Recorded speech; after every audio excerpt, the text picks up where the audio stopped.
안녕하세요. 모두가 사는 교회 올리브교회 박종범 목사입니다. 오늘도 하나님의 은혜와 평강이 우리 주 예수 그리스도 안에서 저와 우리 모두에게 넘쳐나길 주의 이름으로 축복합니다. 오늘은 잠언 11장 1절에서 15절 말씀에 근거해서 성도가 이 땅을 살아갈 때 명심해야 할 것들이라는 제목으로 하나님의 말씀을 전하도록 하겠습니다. 솔로몬은 잠언에서 지혜를 많이 말씀합니다. 지혜는 가장 근본적으로 하나님을 경외하는 것이고 또 하나님 자신을 의미하기도 하고 예수님을 의미하기도 합니다. 그리고 또 한편으로는 성도가 이 땅을 살아갈 때 필요한 지혜를 의미하기도 합니다. 오늘 본문에서는 솔로몬이 성도가 이 땅을 살아갈 때 어떻게 살아야 할 것인가 잊지 말아야 할 지혜의 말씀들을 주고 있습니다.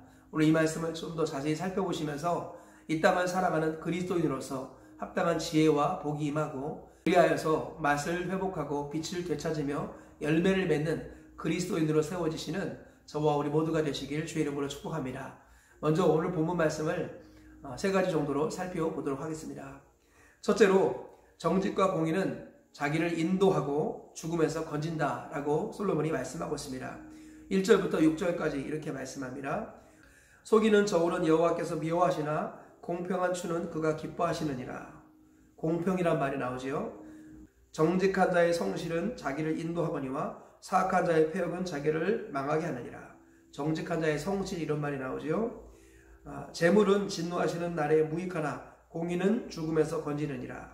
공의가 죽음에서 건진다 이런 표현이 나옵니다.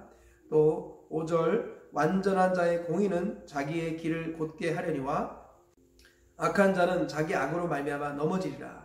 완전한 자의 공의라는 말이 나옵니다. 그리고 6절 정직한 자의 공의는 자기를 건지려니와 사악한 자는 자기의 악에 잡히리라.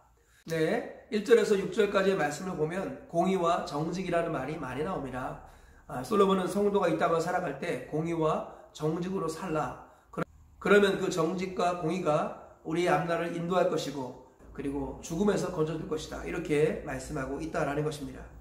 둘째로 성읍은 정직한 자의 축복으로 진흥하고 악한 자의 입으로 망한다라고 말씀합니다. 오늘 본문 10절부터 이렇게 말씀하고 있습니다. 의인이 형통하면 성읍이 즐거워하고 악인이 패망하면 기뻐 외치느니라. 성읍은 정직한 자의 축복으로 인하여 진흥하고 악한 자의 입으로 말미암아 무너지느니라. 지혜 없는 자는 그의 이웃을 멸시하나 명철한 자는 잠잠하느니라. 두루 다니며 한담하는 자는 남의 비밀을 누설하나 마음이 신실한 자는 그것을 숨기느니라. 네, 오늘 본문에서 성읍이 흥망성쇠하는 이유가 바로 본문에서 솔로몬은 성읍이 진흥하는 이유를 지혜로운 자의 축복이다, 정직한 자의 축복 때문에 솔로몬은 성읍이 부흥하고 번성하는 이유는 정직한 자의 축복 때문이고 또 성읍이 무너지는 이유는 악한 자의 입 때문이다. 두루다니면서 한담하는 악한 자의 입 때문에 성읍이 무너진다. 이렇게 표현하고 있습니다. 말의 중요성을 강조하고 있는 말씀이죠. 셋째로 보증을 서면 손해를 당하고 보증을 서지 않으면 편안해진다 라고 솔로몬이 말씀하고 있습니다. 15절 말씀에 이런 말씀이 있어요. 타인을 위하여 보증이 되는 자는 손해를 당하여도 보증이 되기를 싫어하는 자는 평안하니라. 보증을 함부로 설 경우에 큰 어려움을 겪지만 보증을 피하면 평안한 삶을 살 수 있다. 이렇게 말씀함으로 보증 서는 것에 대해서 경계하고 있습니다. 오늘 이 말씀을 통해서 우리가 얻을 수 있는 신앙적 교훈을 살펴보도록 하겠습니다. 첫째로 올바른 기준에서 정직과 공의가 나온다라는 것입니다. 1절에서 6절 말씀에 솔로몬은 공의, 정직 이런 말들을 많이 했습니다. 그래서 우리 성도는 이 땅을 살아갈 때 정의로워야 되고 그리고 정직해야 된다라는 것이지요. 그런데 중요한 것은 무엇입니까? 이 땅에 많은 사람들이 자기 나름대로의 정직과 공의를 실천하려고 자기 나름대로는 애씁니다. 그런데 그것이 다 자기 나름이라는 한계를 갖고 있다는 것입니다. 이 땅에서의 정의와 정직이라는 것은 자기 기준과 자기 수준에 의해서 결정됩니다. 예를 들어서 어떤 정권에서는 무엇이 옳다, 이것이 옳다라고 말하지만 정권이 바뀌게 되면 모든 것이 다 뒤집혀져서 전에는 옳았던 것이 악이 되는 경우를 종종 볼 수 있죠. 즉 인간의 한계로 인하여 사람 사는 곳에는 정의와 정직의 온전한 기준이 없다라는 것입니다. 그러므로 우리가 진정한 정의와 정직의 기준이 무엇인가를 알아야겠습니다. 진정한 정의와 정직의 기준은 바로 성경 말씀, 하나님의 말씀이라는 것입니다. 세상이 지나가도 변하지 않고 요동하지 않는 것. 푸른 마르고 꽃은 시드나 하나님의 말씀은 세세토록 있도다. 성경 말씀이 유일무이한 기준이요 법칙이요 원리라고 말씀합니다. 성경 말씀이 기준이 될 때 올바른 정의와 정직이 나올 수 있다라고 성경은 강조하고 있습니다. 그러므로 우리가 이 땅을 살아갈 때 진정한 기준, 온전한 기준인 성경 말씀의 근거에서 정의와 정직으로 살아야겠다라고 성경은 말씀하고 있습니다. 성경 말씀의 근거에서 살아갈 때 참된 정의와 정직의 사람이 될 수 있습니다. 오늘 이 말씀을 기억하시면서 하루를 사시고 평생을 승리하며 사셔서 하나님 앞에 정의롭고 정직한 자가 되어서 영광스럽게 하나님 품에 안 계시는 저와 우리 모두가 되시길 주의 이름으로 축복합니다. 둘째로 가정과 교회의 흥망성쇠는 말로 결정된다라는 것입니다. 오늘 본문에서 솔로몬은 성읍이 진흥하는 이유는 정직한 자의 축복 때문이고 성읍이 무너지는 이유는 악한 자의 입 때문이다 라고 말씀하고 있습니다. 두루 다니며 한담하는 자로 인하여서 관계가 깨어진다라는 것이죠. 여기서 성읍을 우리는 교회와 가정으로 이해할 수 있겠습니다. 하나님께서 주신 가장 큰 견고한 성읍, 그것은 바로 교회와 가정이죠. 교회와 가정이 무너지지 않으면 이 땅은 소망이 있는 것입니다.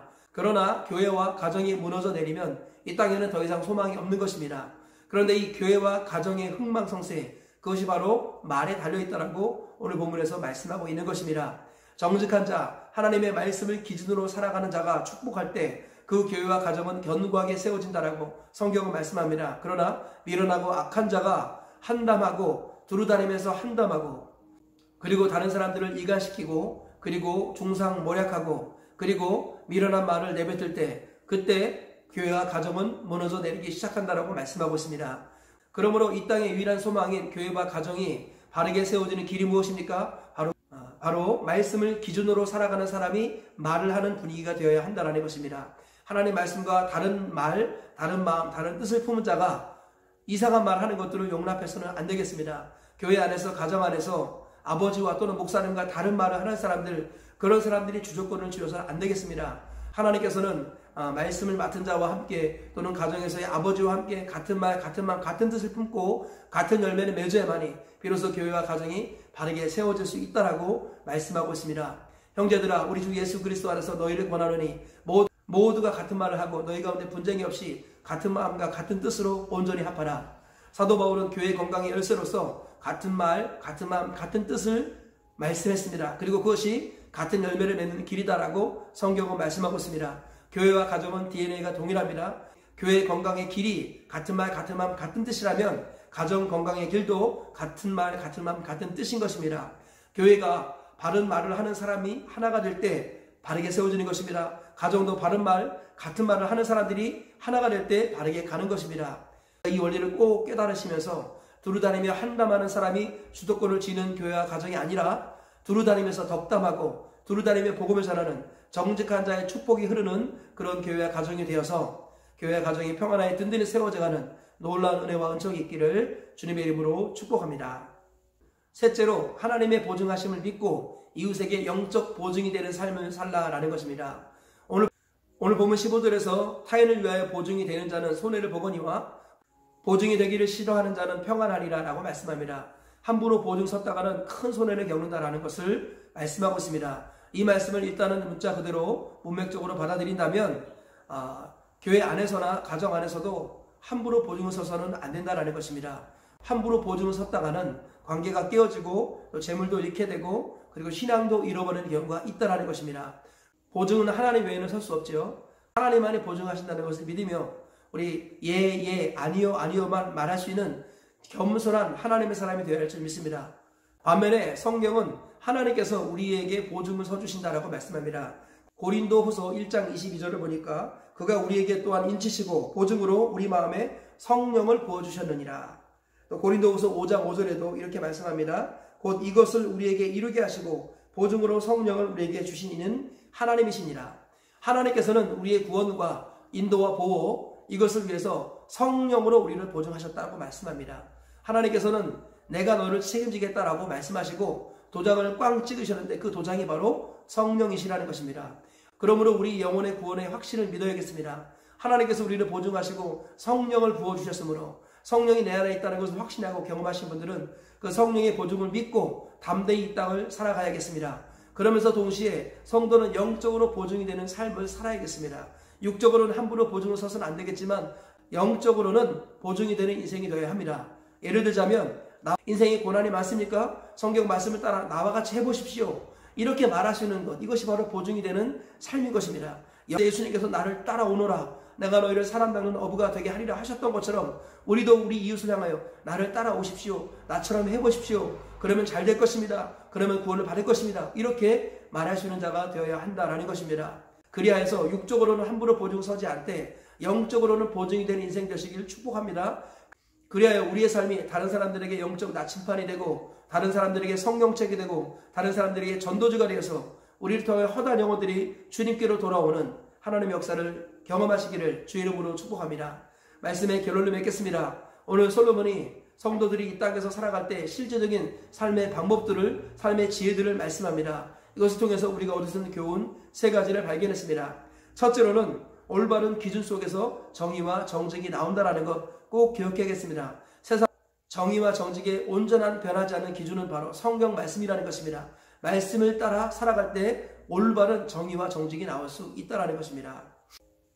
둘째로 가정과 교회의 흥망성쇠는 말로 결정되는 것입니다. 그러므로 가정에서는 아버지를 중심으로, 교회는 목사님 중심으로 주 안에서 같은 말, 같은 마음, 같은 뜻을 품어야 같은 열매를 맺고 교회와 가정이 흥한다라는 것을 기억해야겠습니다.